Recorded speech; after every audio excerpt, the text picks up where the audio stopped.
Assalamualaikum warahmatullahi wabarakatuh.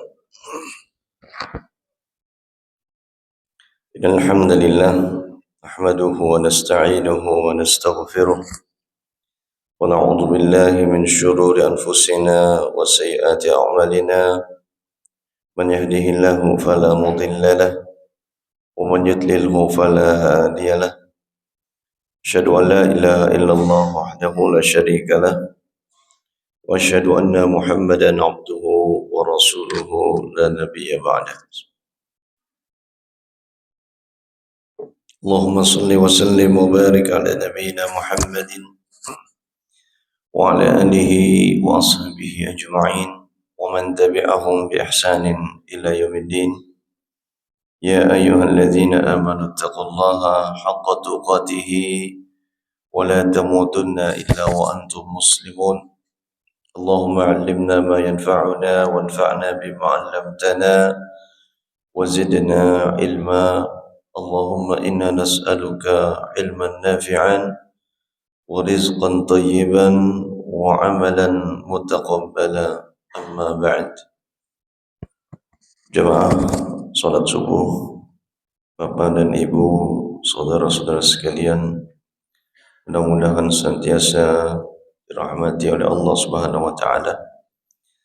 Alhamdulillah, puji serta syukur selalu kita panjatkan kepada Allah, Rabb yang senantiasa mencurahkan kasih sayangnya dan kenikmatannya kepada kita semua, sehingga pada pagi hari ini kita masih diberikan kemudahan oleh Allah untuk melangkahkan kaki kita menuju tempat yang kita cintai ini dalam rangka menunaikan kewajiban kita, yakni melaksanakan salat subuh dengan berjamaah.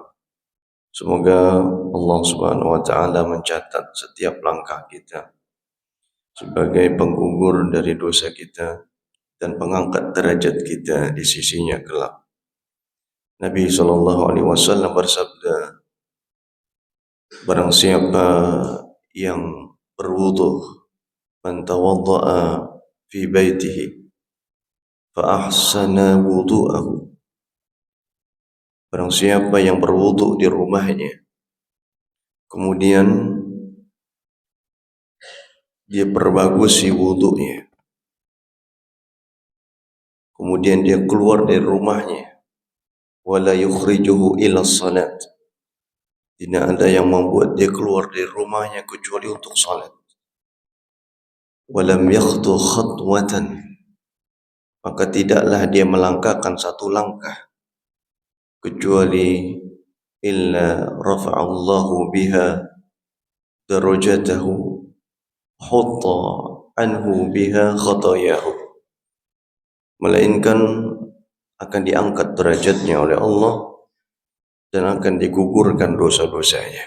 Semoga kita termasuk dalam hadis ini. Salawat dan salam semoga tercurahkan kepada Nabi besar kita Muhammad sallallahu alaihi wasallam, kepada keluarganya, para sahabatnya, serta umat yang selalu mengikutinya hingga hari kiamat.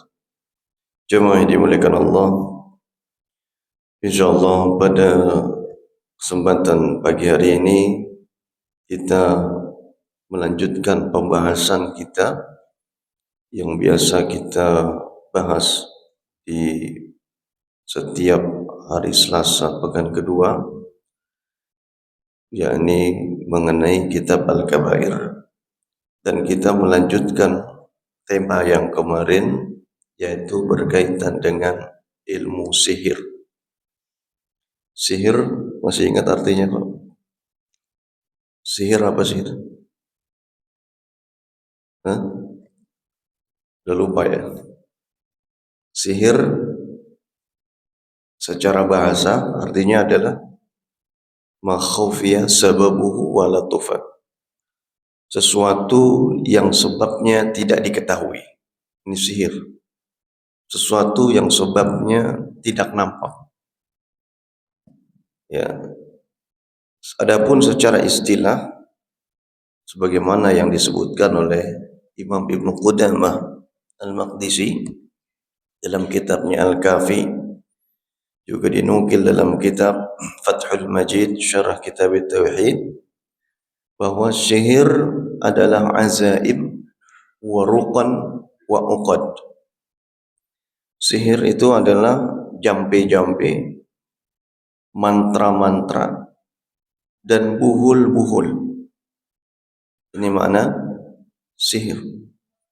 Sihir adalah jampe-jampe, mantra-mantra, dan buhul-buhul. Yu'assiru fil qulubi wal abdani, yang bisa memberikan pengaruh pada hati dan badan. Ya, dan sihir itu hak, benar adanya. Ya. Lalu kemudian beliau mengatakan fayumridu wa yaqtul. Sihir bisa membuat orang sakit dan juga bisa membuat orang mati terbunuh. Wa yufarriqu bainal mar'i wa zawjihi, dan bisa menceraikan antara suami dan istri. Ini diantara bentuk pengaruh yang terdapat pada sihir. Dan sihir ini hak ada, ya, yang biasa dilakukan oleh para tukang sihir. Ya, yang biasa dilakukan oleh para tukang sihir. Cuma dimuliakan Allah Subhanahu wa taala. Para ulama menyebutkan tentang macam-macam bentuk sihir. Ya, di antaranya adalah sihir, ya, untuk at-tafriq. Sihir untuk tafriq, yaitu memisahkan. Ya, tafriq di sini bersifat umum. Bisa memisahkan istri dari suaminya, atau bisa memisahkan orang tua dari anaknya, atau bisa memisahkan antara teman. Ya. Sihir disebut dengan sihir tafriq atau sihir as-sarf. Ya, yaitu yang membuat seorang berpisah. Ya. Sebagaimana yang Allah Subhanahu wa taala sebutkan, fa yata'allamuna minhuma ma yufarriquna bihi bainal mar'i wa zawji. Lalu mereka mempelajari dari Harut dan Marut ilmu sihir yang bisa menceraikan antara suami dan istri. Ya. Nah, ini jenis yang pertama. Disebutkan oleh Al-Hafidh Ibnu Katsir rahimahullah, wa sababu tafriqi az-zawjaini ma yukhayyalu ila ar-rajuli aw ila al-mar'ati min al-akhar min su'il manzar aw al-khalq wa nahwi dhalika min al-asbab al-muqtadiyati lil furqah. Kata Ibnu Katsir rahimahullah, sebab, ya, tafriq ini yaitu memisahkan antara suami dan istri. Ya.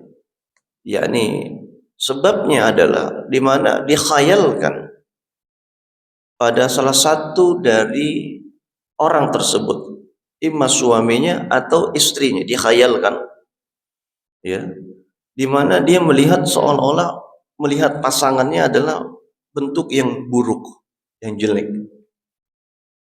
Ya. Jadi ini diantara pengaruh daripada sihir tafriq. Yani di mana seorang suami melihat istrinya tidak berhasrat lagi, tidak tidak cinta lagi. Ya. Dibayangkan bahwa rupa istrinya itu adalah rupa yang sangat jelek, buruk. Ya.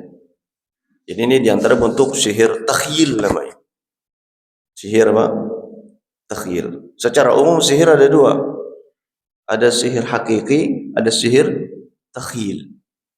Sihir takhil ini yang biasa dilakukan oleh para penyihirnya Fir'aun, ya, di mana para penyihir Fir'aun, ya, mengkhayalkan, menghalusinasikan, yakni tali-tali yang mereka lemparkan seolah-olah menjadi ular yang hidup. Ya, ini namanya sihir takhil. Begitu juga dengan sihir yang terjadi pada jenis tafrid ini, untuk memisahkan antara suami dengan istrinya. Ya, ini dihayalkan, di mana seorang suami dihayalkan, ya, ketika melihat istrinya seolah-olah dia adalah sesuatu yang sangat buruk.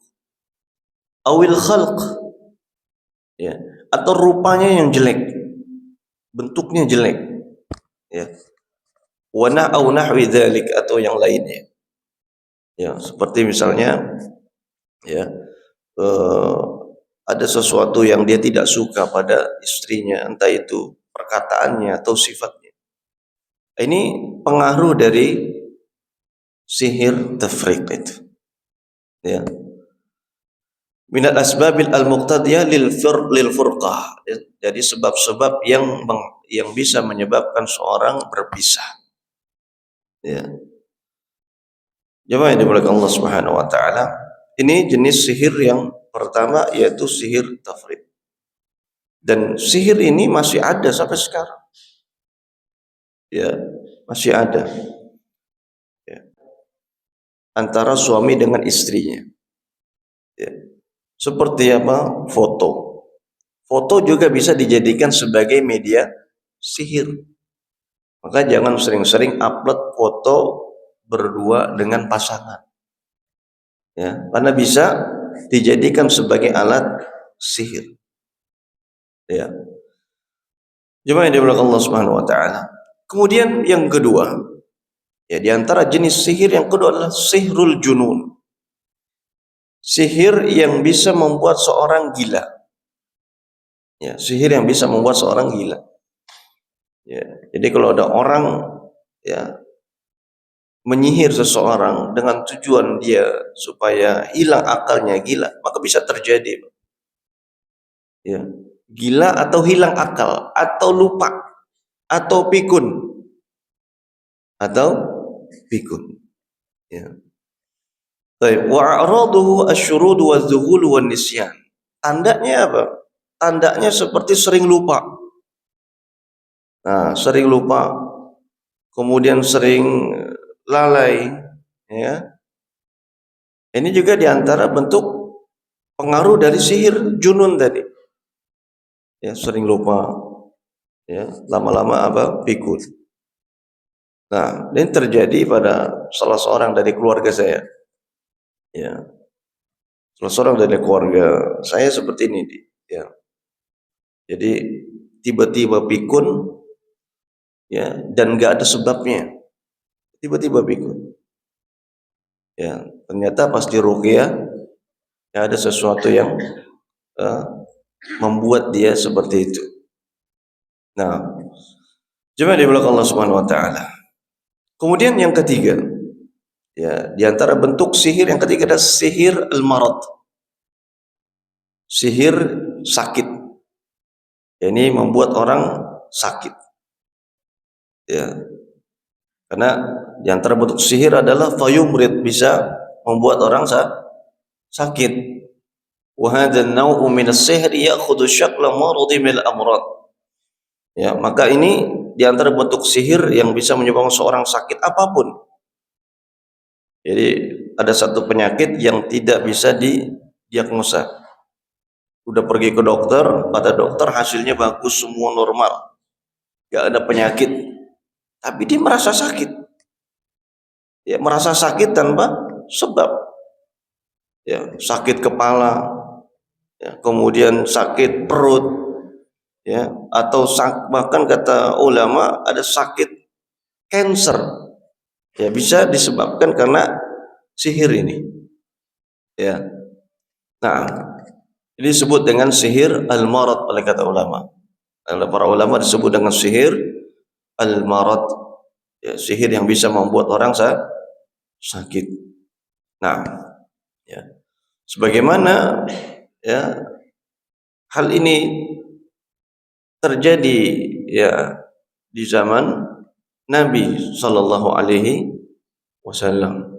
Ya, memang terjadi pada zaman Nabi Sallallahu Alaihi Wasallam. Baik, ya. Ummul Mukminin, ya, Aisyah radhiyallahu anha pernah mengalaminya. Ya. Ummul Mukminin Aisyah radhiyallahu anha pernah mengalami hal ini. Ya, pernah mengalami hal ini. Baik, kemudian ya beliau meminta doa supaya diberikan kesembuhan. Jemaah dimuliakan Allah. Kemudian yang berikutnya, ya, di antara bentuk jenis sihir adalah sihir mahabbah. Sihir apa? Al-mahabbah, yaitu sihir cinta. Ya, bisa membuat orang menjadi cinta. Atau kita sebut sekarang apa? Pelet. Ya, pelet. Nah, yaqumu as-sahir bi talabi min al-mutaqaddim ilaihi liya'mal lahu sihran yuhabbibu zawjatahu aw ghayraha fihi. Di mana para tukang sihir ini menggunakan, ya, atau melakukan praktek ilmu sihirnya dengan tujuan membuat seorang cinta.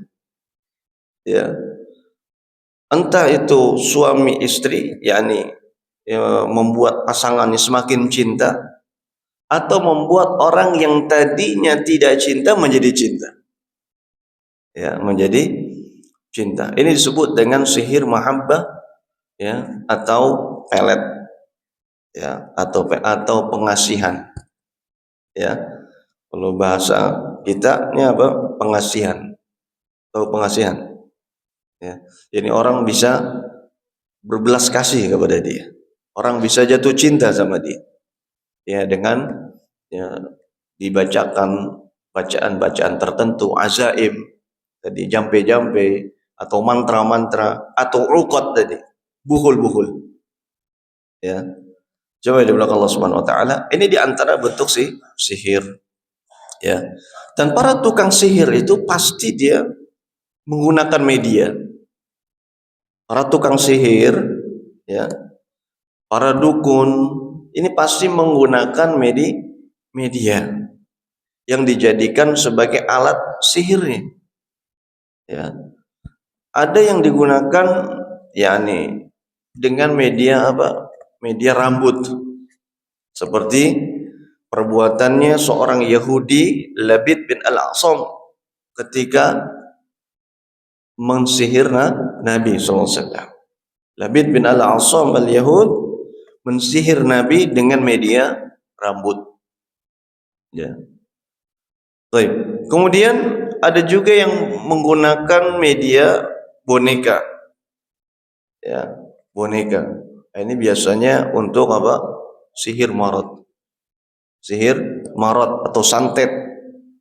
Ya. Ada juga yang menggunakan foto seperti al-mahabbah, sihir mahabbah, dan juga sihir sorf. Ya. Atau ya ditaruh dengan menggunakan media apa? Media tulang belulang. Ya, tulang belulang. Ya, ada yang jadi tulang ayam, ada yang dari tulang ikan, atau dari tulang yang lainnya. Kemudian buhul ini ditaruh, disimpan di tempat orang yang akan disihirnya. Nah, ini namanya apa? Buhul. Ya, makanya ya di antara sebab turunnya surat Al-Falaq dan surat An-Nas ya adalah berkaitan dengan Nabi SAW yang terkena sihir. Ya. Ketika Nabi SAW terkena sihir, ya, disihir oleh seorang Yahudi yang bernama Labid bin Al-A'sam tadi, ya, dengan media rambut diambil, dipintal, kemudian dikubur, ya. Maka turunlah surat apa? Al-Falaq. Ya. Nabi SAW diberikan wahyu surat Al-Falaq dan An-Nas secara bersamaan. Kata Allah, "Qul a'udzu birabbil falaq min syarri ma khalaq wa min syarri ghasiqin idza waqab wa min syarri naffatsati fil 'uqad wa min syarri hasidin idza hasad." Ayat ini turun ketika Nabi SAW kena sihir, ya, kena sihir. Nah, dan di antara ayat tersebut berbunyi wa min syarrin naffatsati fil 'uqad, dan dari keburukan an-naffasat, ya, si penyihir-penyihir yang meniupkan buhul-buhul, yang menaruh buhul-buhul. Baik, jemaah dimulakan Allah Subhanahu wa taala. Ya. Kemudian sihir ini biasanya, ya, ada tandanya, yakni tanda-tanda orang terkena sihir. Disebutkan oleh para ulama, di antara tanda-tanda seorang terkena sihir, ya, yang pertama adalah seringnya mimpi buruk. Ya, sering mimpi apa? Buruk. Karena mimpi buruk kata Nabi dari syaitan, dari setan. Ya. Mimpi buruk ini berupa macam-macam bentuknya. Ya. Bisa sering mimpi bertemu dengan ular berbisa. Ya, bertemu ular berbisa.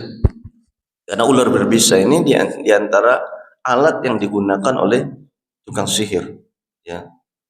Dan binatang yang biasa dilakukan, yang biasa, ya, digunakan oleh para syaitan, ya, ular berbisa.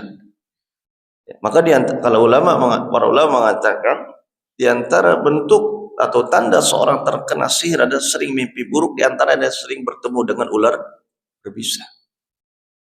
Ya. Kemudian lagi kata ulama, di antaranya tanda sihir itu adalah sering merasa sakit di bagian anggota tubuh tertentu dan tidak terdiagnosa sakitnya, penyakitnya. Ya, misalnya tadi sering pusing, ya, sering pusing tapi ya nggak ada penyakitnya. Ya, sering migrain, nggak ada penyakitnya. Ya. Kemudian batuk yang tidak kunjung sembuh. Ini diantara tanda-tanda seorang terkena sihir. Ya.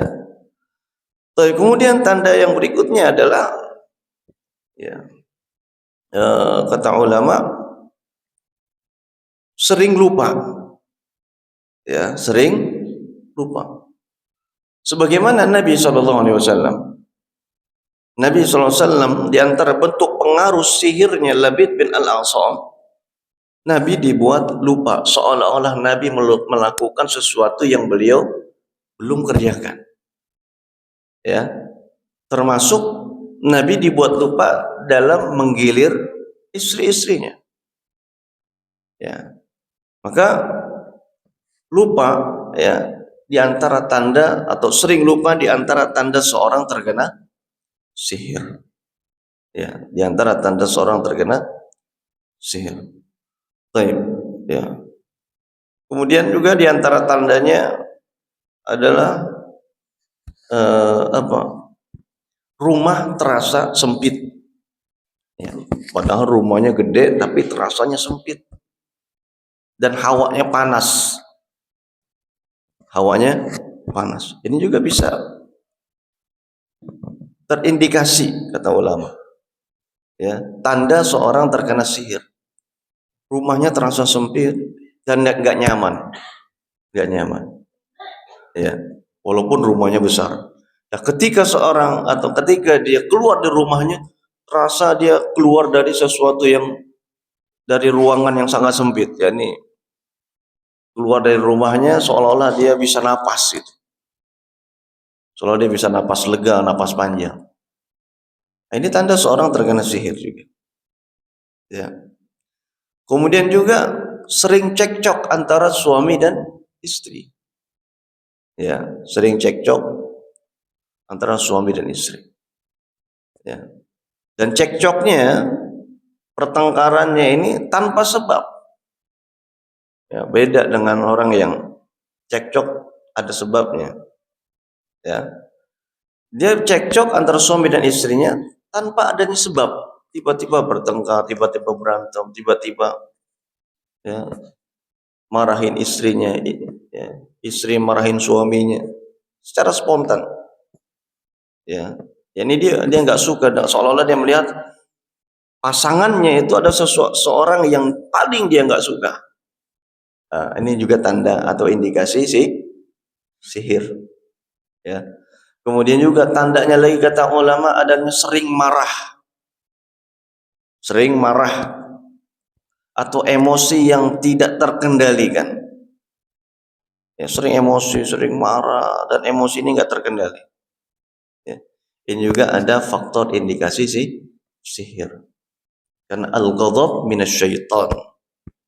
Ya, karena marah itu adalah dari setan. Marah dari setan. Baik, jemaah di belakang Allah Subhanahu wa taala. Ini di antara tanda-tandanya. Ya. Demikian juga kata ulama, di antara tanda-tandanya terjadi pada tubuh adalah sering kram atau sering kesemutan. Ya. Terutama ketika mendengar ayat-ayat Al-Qur'an. Ketika mendengar ayat-ayat Al-Quran, tiba-tiba sering kejang, sering kram, atau sering kesemutan. Nah, mungkin ini indikasi sihir, ya, atau gangguan setan. Kenapa? Karena syaitan, ya kata Nabi SAW, inna syaitana yajri fi bani Adam majrad dam. Oh, kama qala SAW. Karena setan itu mengalir pada tubuh manusia melewati aliran darah. Melewati aliran darah. Ya, jadi syaitan itu merasuk tubuh kita melewati aliran darah. Maka ketika mendengar Al-Quran kemudian tiba-tiba dia kejang, atau tiba-tiba kesemutan, atau tiba-tiba dia kram, bisa jadi ini ya terindikasi gangguan setan atau sihir. Baik, jemaah yang dimuliakan Allah Subhanahu wa taala. Bagaimana jika hal ini terjadi pada kita? Apa yang harus kita lakukan? Ya, ada orang sakit nggak sembuh-sembuh dan tidak terdiagnosa sakitnya, nggak sembuh-sembuh. Ya, nah ini dikasih sihir. Apa yang harus dilakukan? Yang pertama kata ulama, cari buhulnya. Ya, gimana caranya? Cari buhul itu, minta petunjuk kepada Allah. Minta petunjuk kepada Allah Subhanahu wa taala. Cari buhulnya. Karena buhul itu kalau sudah didapatkan kemudian dikeluarkan, maka otomatis sihirnya hancur. Sudah otomatis sihirnya hancur. Karena buhul itu digunakan oleh para tukang sihir untuk menyihir. Selama buhul itu masih ada, ya, selama buhul itu masih dalam bentuknya, maka selama itu pula dia masih tersihir. Ya. Maka yang pertama kata ulama adalah dia mencari buhul. Mencari buhul. Dan biasanya buhul ini diletakkan di tempat yang biasa kita lalui di rumah. Ima di depan rumah atau di depan pintu. Ya. Dan biasanya buhul ini madfun, terkubur. Ya, biasanya buhulnya terkubur, maka cari. Ya, dicari kalau bisa. Ya. Nah, kemudian yang kedua, ya, melakukan ruqyah syar'iyah. Ya, di ruqyah. Di ruqyah. Ya, ini dibacakan ayat-ayat Al-Qur'an. bisa meruqyah sendiri, bisa juga diruqyahkan oleh orang. Ya, bisa meruqyah sendiri, bisa juga diruqyahkan. Nah, jadi meruqyah dengan ayat-ayat Al-Quran, membaca ayat-ayat Al-Quran seperti membaca surat Al-Fatihah, kemudian membaca surat ayat kursi, ya, dan juga dua akhir surat Al-Baqarah, juga membaca Qul a'udzu birabbil falaq, Qul a'udzu birabbin nas, ya, atau membaca ayat-ayat yang lain secara umum, membaca ayat Al-Quran di ruqyah. Ya, di ruqyah itu disebut ruqyah syariah apa? Yaitu melakukan ruqyah dengan cara-cara yang syar'i, yaitu dengan ayat-ayat Al-Quran, atau membaca doa-doa yang diajarkan oleh Nabi Shallallahu Alaihi Wasallam.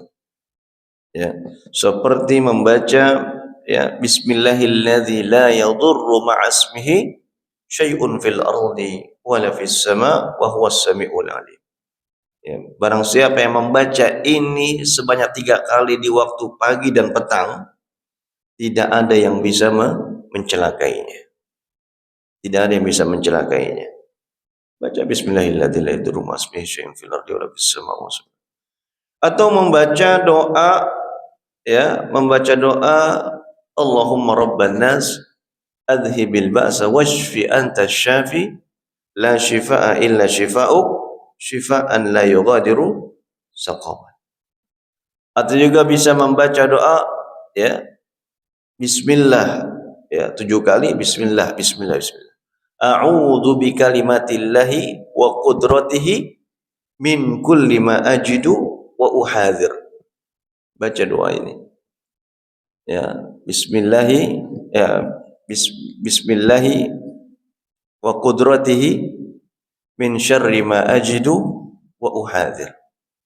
Ya. Atau kalau dia meruqyahi orang, dia baca u'idzuka bi kalimatillahi tammah min syaitanin wahamah wa min kulli ainin lamah. Dia baca doa-doa yang itu, doa-doa yang diajarkan oleh Nabi Shallallahu Alaihi Wasallam. Kalau, ya, terindikasi dia terkena sihir, ya, karena sihir ini bisa terkena siapapun, ya, baik orang awam maupun orang alim, ya, baik orang yang gak bertakwa maupun orang bertakwa bisa kena. Kalau kita lengah bisa kena, ya, bahkan Nabi SAW pun kena. Ya. Kemudian juga, ya, cara yang ketiga, ya, setelah dia meruqyah dengan ruqyah yang syariah. Kenapa disebut ruqyah syariah? Karena di sana ada ruqyah yang ghairu syariah, ada ruqyah yang tidak syar'i, ya, seperti ruqyah, ya, dengan selain Al-Quran, ya, ruqyah dengan selain Al-Quran, atau ruqyah dengan selain doa-doa yang diajarkan oleh Nabi, ya, ruqyah yang isinya adalah minta bantuan kepada bangsa jin. Ini disebut dengan nusyrah. Ya, nusyrah adalah mengobati sihir dengan sihir. Dia tahu kena sihir, perginya ke orang pinter, ya, perginya ke dukun. Dia kena sihir, perginya ke dukun. Akhirnya sama dukun diobatin dengan sihir juga. Ditabokin pakai daun kelor, ya, atau disuruh rumahnya ditancepin bambu kuning. Nah, ini enggak syar'i, enggak syar'i. Ya, Nabi sudah ajarkan bagaimana cara mengobati sihir. Ini namanya nusyrah tadi. Namanya apa? Nusyrah, yaitu mengobati sihir dengan sihir. Tak boleh, ya. Nah, ini disebut dengan ruqyah yang tidak syar'i, enggak benar. Kemudian cara yang ketiga, cara mengobati dari terkena sihir adalah memakan kurma ajwa, ya, setiap pagi sebanyak 7 butir. Ya, makan kurma ajwa. Kurma ajwa tahu Pak? Kurma ajwa, kurma Madinah, bentuknya nggak terlalu gede, kecil, warna hitam. Ya, harganya mahal lumayan. Nah, ini kurma ada keutamaannya. Kata Nabi sallallahu alaihi wasallam, "Man tasabbaha kulla yawmin sab'a tamaratin ajwa, lam yadhurruhu fi dhalikal yawm sammun wala sihrun." Rawahul Bukhari. Kata Nabi, barang siapa yang memakan kurma ajwa sebanyak 7 butir setiap pagi, maka tidak ada yang mencelakainya di hari tersebut. Ya, tidak racun juga tidak sihir. Artinya tidak bisa dia terkena sihir. Ya. Atau kalaupun dia sudah terkena dan dia rutinkan ini, insya Allah biiznillah sihir itu akan hilang. Ya. Baik. Jadi memakan kurma ajwa. Makan kurma ajwa setiap pagi. Ya, itu di antara anjuran Nabi sallallahu alaihi wasallam. Kemudian yang keempat, ya, di antara cara menanggulangi dan mengobati dari terkena sihir adalah dengan melakukan bekam. Melakukan apa? Bekam. Ya, termasuk fasdu juga. Kenapa bekam? Apa hubungannya dengan sihir? Ya, apa hubungannya dengan sihir? Karena bekam, ya, bekam mengeluarkan darah kotor. Dan darah kotor itu adalah tempat bersarangnya jin. Ya, tempat bersarangnya jin. Ya, sebagaimana disebutkan oleh Ibnu Qayyim rahimahullah. Ya. Ibnu Qayyim mengatakan al-istifraghu fil mahalli alladhi yasilu ilaihi ad-sihr. Fa inna lis-sihri ta'thiran fi tabi'ati wa ihjani akhlatuha wa tashwishu muzajiha. Ya, di antara bentuknya adalah mengeluarkan, ya, yakni dia, ya, tempat yang sekiranya dia rasa sakit, ya, kemudian dia bekam di situ, dia keluarkan darah kotornya, ya, dia keluarkan darah kotornya, maka ini diantara bentuk cara mengobati dari sihir. Karena bisa jadi sakitnya itu sakit yang sudah menahun, nggak kunjung sembuh dan tidak terdiagnosa, ya, bisa jadi itu adalah sihirnya. Sihir yang, ya, ditujukan oleh tukang sihir untuk melukainya.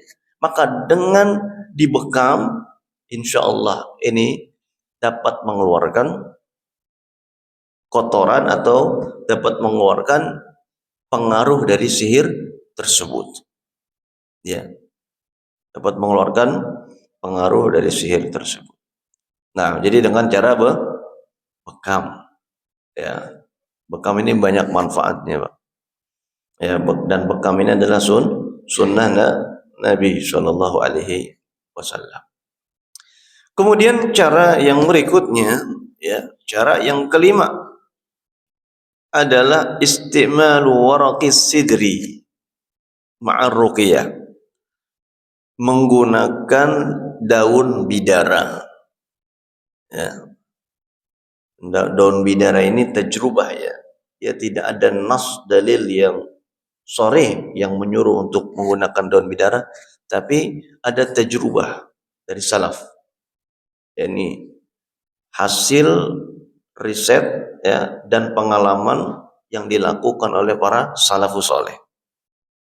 Ya, yaitu menggunakan daun bidara. Sebagaimana disebutkan oleh Imam Al-Qurtubi, ya, dalam tafsirnya, ya, beliau membawakan sebuah riwayat dari Ibnu Battal ya, dan juga dari Wahab bin Munabbih, di mana Wahab bin Munabbih, ya, Imam Wahab bin Munabbih ini seorang tabi'i salaf. Annahu ya'khudhu sab'a waraqatin min sidrin akhdarin fayudiqquhu baina hijraini thumma yadribuhu bil ma'i wa yaqra'u alaihi ayatul kursi. Ya, Wahab bin Munabbih pernah mengambil 7 helai daun bidara. Ya, 7 helai daun bidara yang masih berwarna hijau, artinya masih hijau, belum kering. Kemudian ditumbuk, ya, bidara atau bidara ya, yang pohonnya berduri, ya, bidara. Ya, kemudian ditumbuk sampai halus. Lalu kemudian dituangin air. Lalu dibacakan ayat-ayat ruqyah. Baca ayat kursi, baca Al-Fatihah, baca Al-Mu'awwidhatain, ya, qul a'udzu birabbil falaq dan qul a'udzu birabbin nas, dibaca itu, ya. Wa yaktasilu bihi yashrabu minhu thalatha hasawat jar'at wa yaktasilu bihi fa innahu yadhhabu anhu kullama bihi insyaallah. Nah, ini dipraktikkan oleh salaf, oleh Wahab bin Munabbih, ya, di mana setelah diruqyah dia minum airnya diminum, ya, 3 kali tenggakan diminum, dan sisa dari daun bidara tersebut digunakan untuk mandi. Mandi. Maka dengan cara ini insya Allah akan hilang seluruh gangguan dan pengaruh dari sihir. Ya, jadi, ya, menggunakan daun bidara. Nah, daun bidara di sini di mana pohonnya Pak Haji? Masih ada? Ada ya, alhamdulillah. Tanam pohon bidara. Ya, pohon bidara juga digunakan untuk memandikan jenazah, gitu. Dan bisa juga menolak sihir. Jadi yang ada nasnya dari salaf itu pohon bidara, bukan pohon kelor. Ya, dulu waktu maraknya, ya, tragedi kolor hijau, ya, orang-orang sibuk nyari daun kelor dan bambu kuning buat ditaruh di rumahnya sebagai penangkal katanya. Ini enggak benar. Ya, dari mana daun kelor terbukti bisa menangkal sihir? Yang sudah terbukti daun kelor bisa dimakan itu, dibuat sayur. Nah, yang ada nas dari salaf adalah pohon atau daun bidara. Daun bidara. Ini, ya, 5 cara menanggulangi atau mengatasi orang yang terkena sihir. Yang pertama apa tadi? Mencari buhulnya, ya, membuang buhul. Yang kedua, ruqyah syar'iyah. Yang ketiga, memakan kurma ajwa setiap pagi. Keempat, berbekam atau fasdu, ya. Yang kelima, menggunakan daun bidara, ya. Daun bidara ambil 7 helai, ya, ditumbuk, habis itu diruqyah. Ya, bisa buat minum, bisa juga buat mandi. Ya, ini cara mengobati sihir. Wallahu a'lam bishawab. Mungkin ini yang bisa kita bahas, ya, pada kesempatan kali ini. Wallahu ta'ala. Ada pertanyaan?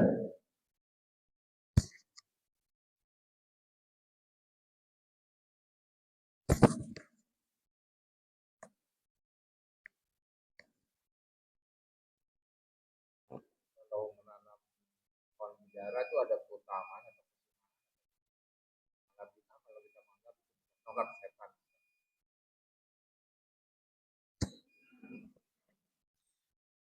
Secara umum menanam pohon bidara tidak ada keutamaannya. Jadi menanam pohon bidara nggak ada keutamaan misalkan masuk surga, enggak. Ya, tapi ada manfaatnya. Apa manfaatnya itu? Ya, daunnya bisa digunakan sebagai ruqyah, ya, dan juga digunakan untuk memandikan jenazah, ada manfaat. Ya. Tapi secara keutamaan pahala, ya, seperti kita nanam pohon-pohon yang lain, seperti nanam pohon yang lain hukumnya mubah. Dan kalau kita niatkan untuk diambil manfaatnya, maka bisa berpahala. Nabi SAW bersabda, "Ma gharasa muslimun gharsan." Tidaklah seorang muslim menanam satu pohon, fayantafi'u bihi, lalu kemudian pohon itu dimanfaatkan oleh orang, ya, ataupun oleh burung, ya, dari buahnya, dari bunganya atau yang lainnya, ya, dimakan oleh makhluk-makhluk, yaitu manusia atau burung, maka dia akan mendapatkan pahala sedekah. Pahala sedekah. Itu. Adapun keutamaan seperti misalnya dia mendapatkan pahala seperti ini, seperti itu, tidak dijelaskan dalam hadis. Wallahu a'lam. Menolak? Ya, wallahu alam. Saya belum pernah baca keterangan ulama bahwa pohon bidara bisa menolak setan. Yang ada bisa digunakan untuk ruqyah, yaitu mengeluarkan sihir, itu yang ada. Ya, wallahu a'lam. Ada lagi?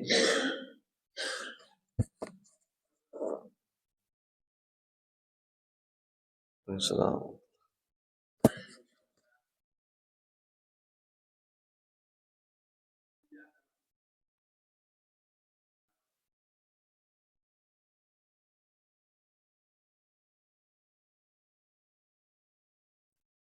Ya. Ahlu sunnah bersepakat bahwa dosa besar selain syirik dan kufur tidak menyebabkan pelakunya kekal di dalam neraka.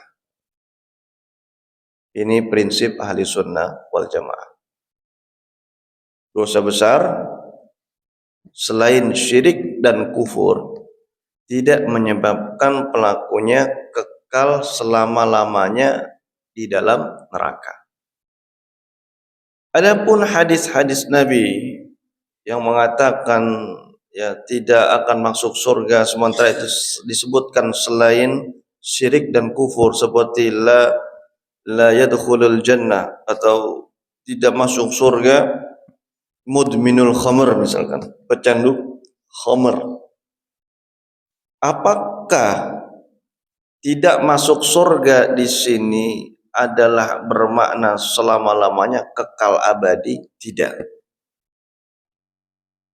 Maksudnya apa? Maksudnya dia tidak masuk surga secara langsung.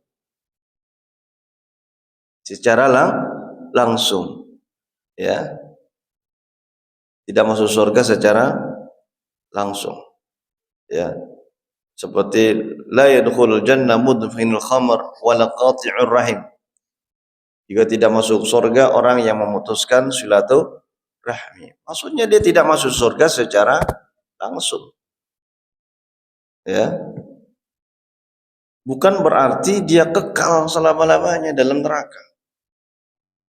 Ya, karena yang dilakukan itu selain syirik dan kufur.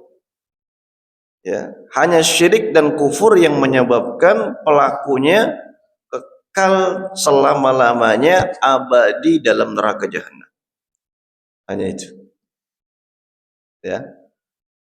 Nah, ini pentingnya kita memahami hadis atau memahami nas dengan pemahamannya para ulama. Mungkin ya, kalau kita baca secara tekstual, ya, kita akan memahami ini pemahamannya Khawarij. Orang-orang Khawarij dan Mu'tazilah menganggap pelaku dosa besar akan kekal dalam neraka selama-lamanya. Ya, akan kekal dalam neraka selama-lamanya. Ini akidahnya Khawarij dan Mu'tazilah. Sehingga mereka mengatakan ya Khawarij tidak masuk surga. Ya, la yadkhulul jannah mudminul khamr. Pecandu khamr tidak akan masuk surga. Berarti kafir kata Khawarij. Orang dia nggak bisa masuk surga, dia kafir. Ya, ini mereka terjatuh dalam kesalahan dalam memahami dalil. Ya, maksudnya la yadkhulul jannah di sini adalah tidak masuk surga secara langsung. Wallahu a'lam bishawab. Imma dia di azab dulu dalam neraka, entah berapa tahun dia diazab kita nggak tahu. Ya, wallahu a'lam. Lagi?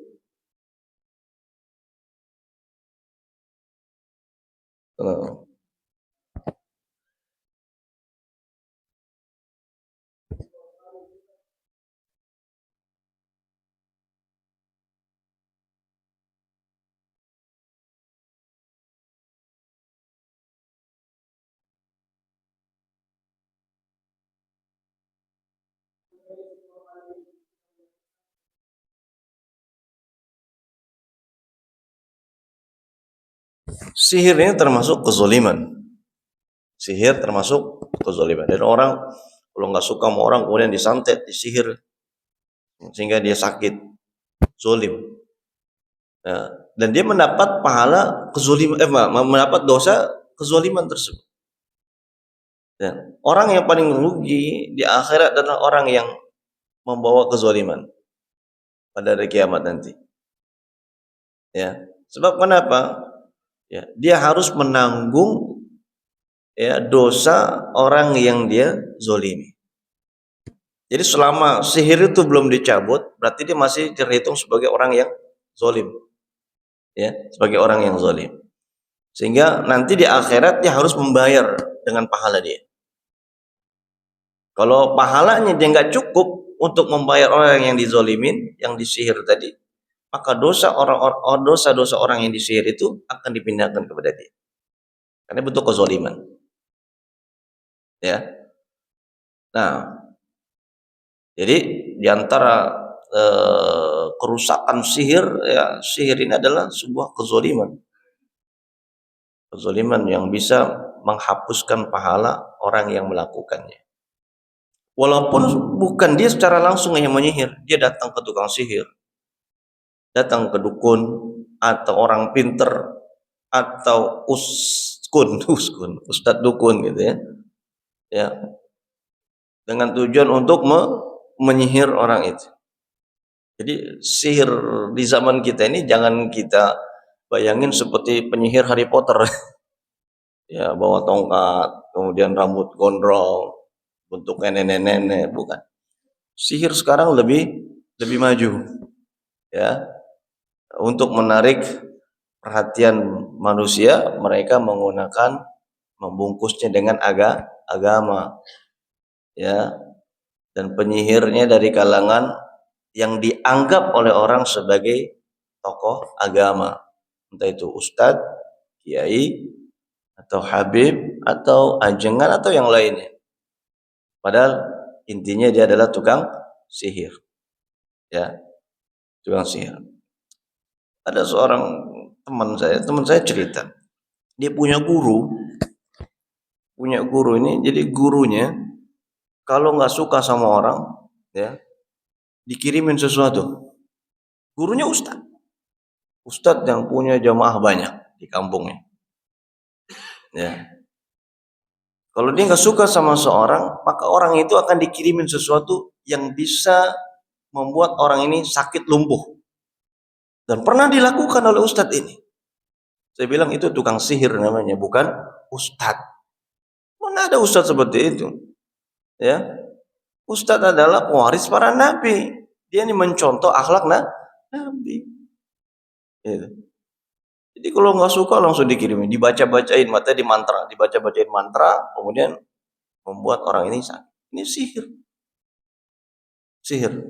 Walaupun gelarnya apa?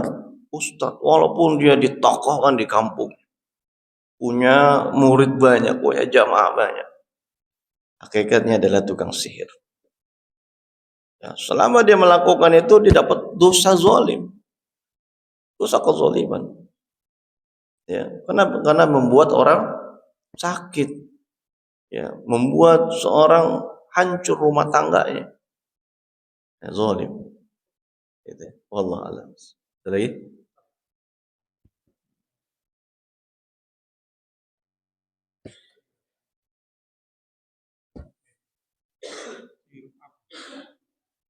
Ya, cirinya tidak terdiagnosa. Jadi kalau pergi ke dokter, kata dokter semua normal, sehat, ya, tapi sakit dia. Nah, ini kejadian.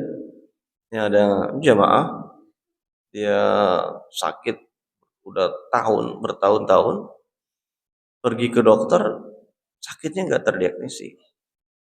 Ya, sakitnya nggak diketahui sakit apa sebabnya, tapi dia sakit. Dia sakit. Ya, nah, ini tanda sihir, tanda gangguan sihir.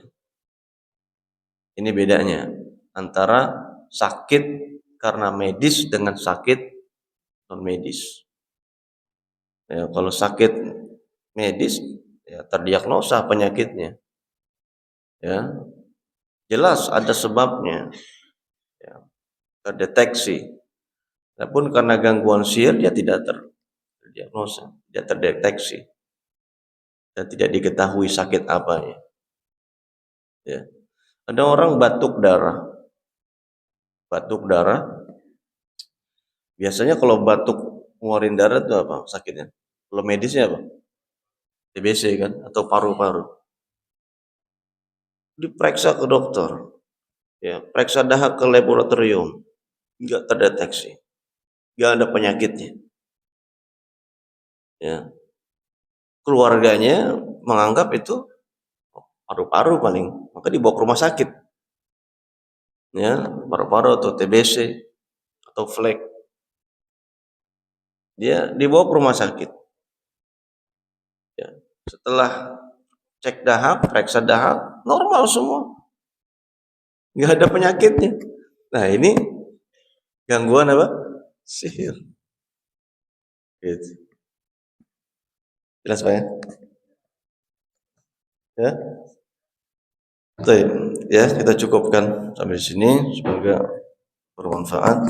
Wallahu a'lam bishawab. Sallallahu ala nabiyyina Muhammad wa ala alihi washabbihi wasallam.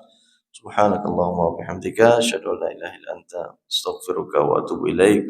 Assalamualaikum warahmatullahi wabarakatuh.